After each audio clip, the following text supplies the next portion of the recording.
Salut!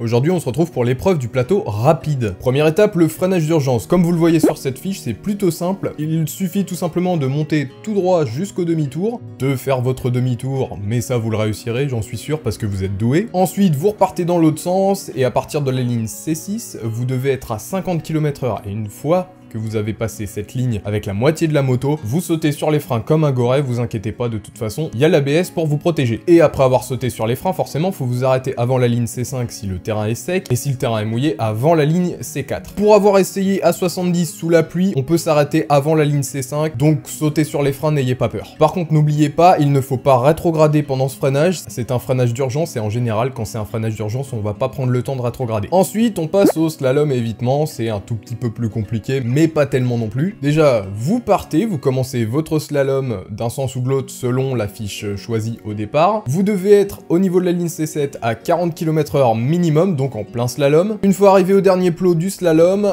commencez à ralentir pour pouvoir prendre votre demi-tour correctement, mais ça, je ne doute pas de vous, vous y arriverez. Une fois ça fait, vous repartez plus vivement pour vous caler à 50 km/h. C'est la vitesse à laquelle vous devrez être à l'entrée de l'évitement, donc sur la ligne C6. Vous gérez l'évitement et vous arrivez en troisième dans la zone de freinage délimitée par les cônes. Et vous freinez. Et c'est plié. Encore une fois, il y a une étape de vérification, mais on les verra toutes dans la vidéo suivante. Et maintenant, comme dans la dernière vidéo, je vais vous donner quelques conseils. Pour le freinage d'urgence, n'hésitez pas vraiment à sauter sur les freins. Les motos de maintenant sont dotées d'un ABS. Alors oui, si vous freinez comme un pilote de GP, forcément, ça va vibrer dans les mains et les pieds, mais c'est fait pour ça. Je vous rappelle que c'est un freinage d'urgence. Et pour avoir essayé avec ma bécane qui n'a pas d'ABS, le freinage d'urgence, ça passe. Ensuite, pour le slalom, c'est tout simple. Prenez bien la largeur de la piste. N'allez pas trop vite, sinon vous allez vous manger un cône. Pour le demi-tour, quand vous arrivez au dernier plot du slalom, vous rétrogradez en deux, vous jouez sur le frein moteur, et ensuite vous repassez en première, vous vous arrêtez quasiment. Là, vous chopez le point de patinage pour faire un demi-tour normal, et après, vous remettez les gaz. Et enfin, pour l'évitement, une fois que votre roue avant a passé le cône d'entrée de l'évitement, donc la ligne C6, regardez bien loin du côté de sortie de l'évitement, ça va vous permettre de balancer la moto direct, et vous allez juste avoir à